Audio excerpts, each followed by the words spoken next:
So we're recording, we're looking at the Aussie USD on this one. I'm going to try and make this as short as possible because one of my viewers, in fact my only viewer Nick, has been complaining they're too long. So for you Nick, I'll try and keep it shorter. Okay, Aussie USD, we'll look at the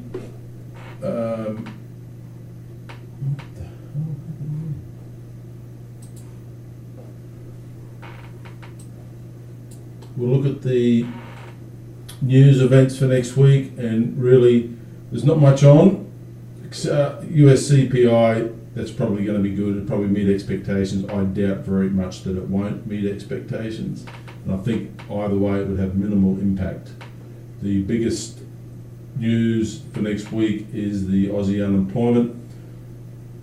We've been having some ripper strong results over here with unemployment. I would look for that trend to continue. It may ease from last month's read, but it would still be on trend. Because of that, I would look for minimal impact. If anything, the price may fade until that read.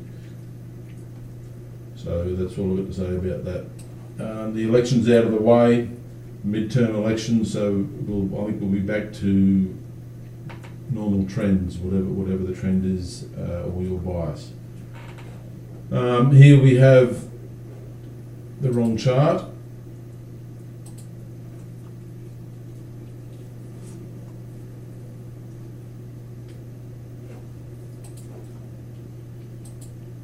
This is the weekly chart on yearly pivots.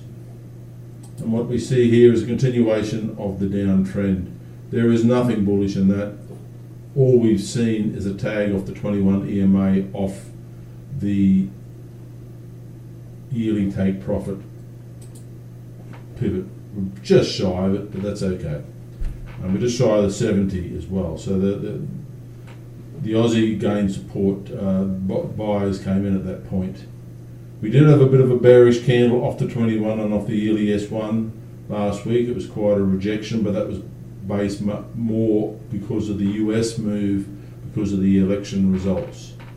But I think from this week, we'll be back to, if there is a trend of developing it to the upside, it'll be back to that. That's my bias anyway.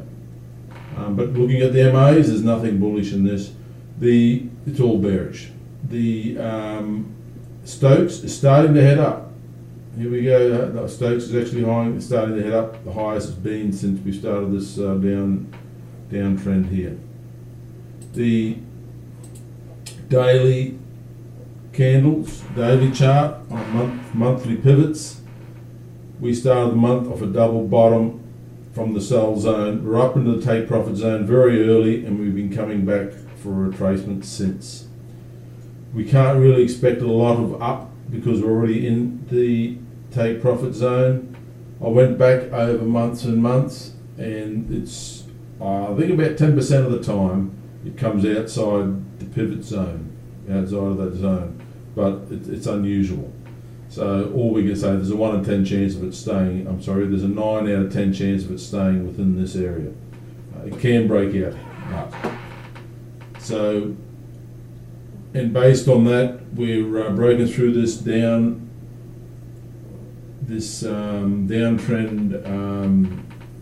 trend line.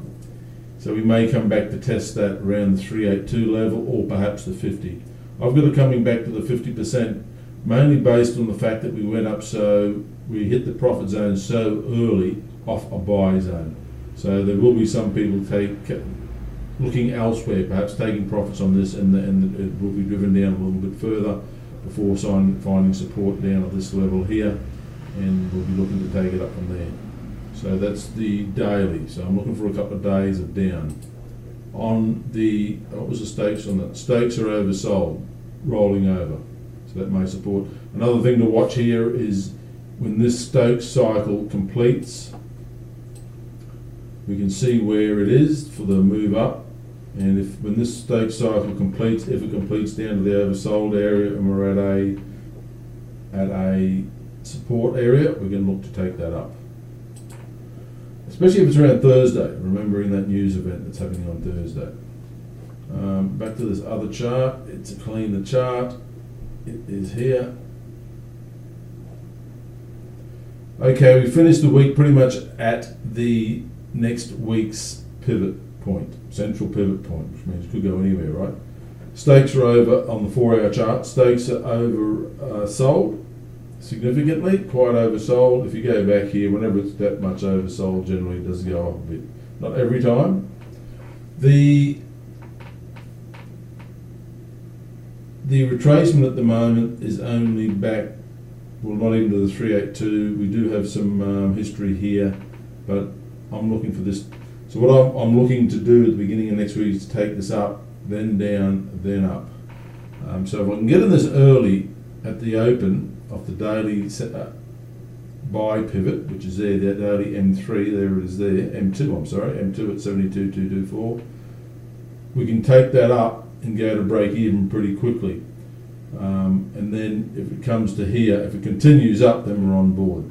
But if it comes up here and shows signs of reversing, then we can take that down and it'll take us out at break even. That's my plan. Then I would be looking to take this all the way down and before we go up next week. That's my plan on that one. So that's what I'll be watching. So there's my trade plan for next week on the Aussie USD. Like I say, around Thursday, see where we are Thursday and see where the stake cycle takes us. It may be this. Oh. This, and then off this stake cycle, taking it up, and then we're on the way up. Okay, that's it. Better knock off before Wayne hypes up. Nick, see ya. How do I turn this off? There it is.